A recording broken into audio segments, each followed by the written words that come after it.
Elmy is the regional non-representative of the Department of Labor, representing California, Arizona, Utah, Nevada, New Mexico, and Hawaii.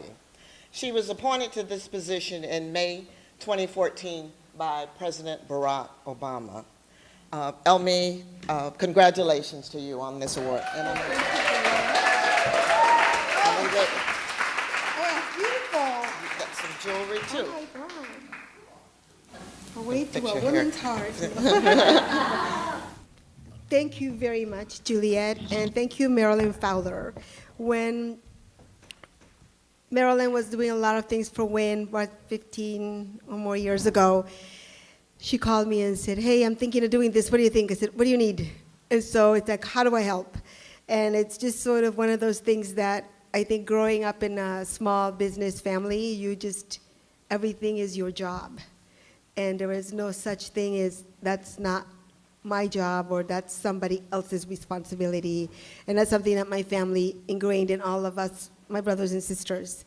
And I can think of no better way to sort of be helpful than in public service and to look at who's not at the table when we are doing things, whether it's policy, whether it's, having a committee of some kind, and how do we bring other people? I'm here, but a lot of people aren't, and how do we make sure that they're there? And so it's been a real honor for me, especially working at the Department of Labor, which when I first got appointed, I thought I knew very little. I knew some of the agencies of the Department of Labor, but it's the kind of place where if you are looking for a job and you need training, you probably don't think the Department of Labor could help you, but we can. If you are looking to figure out what jobs are out there, we have 3,000 one-stop centers all over the country where you can go look at your resume, talk to someone, look at job postings. In 2010, when I first went to Washington, one of the baptisms of fire of how to get things done was the oil spill in the Gulf. And we're looking at people who needed training. How do we make sure that we were getting services to different communities? We had phone calls 3 times a day. The first call at 9 with the White House, the second call with all the impacted governors, the third call in the afternoon with all the local elected officials. And in those calls, it was, what do you need, Governor Jindal? What do you need, Governor Perry? And whether it was, I never knew what boom was. They go, well, I need more boom. I thought, what the hell is that? It's those things they put in the water. Anyway, and so we provided those kinds of services to the states to make sure that the environment wasn't impacted, but people also knew where to go for help. So those one-stop centers in those states became really a one-stop center. If you wanted housing, you could go there and someone would tell you. If you needed food, you could go there. And those are the kinds of things that I thought, wow, I never knew the Department of Labor had all these things. If you have not been paid by an employer for 5 months and you are concerned because you don't have the legal right to be here, you can call the Department of Labor because we have enforcement authority and we can investigate. If you are being trafficked, and this is why you hear of people, we find a company in Silicon Valley because they brought in H-2 workers, temporary workers, and these people were being paid in rupees. They were not even making $1.20 an hour. Those are the kinds of things that the Department of Labor can investigate, and we get back wages for folks. And then even though you look at it and you think, oh my God, that's such a big bureaucracy, does anybody really know or help?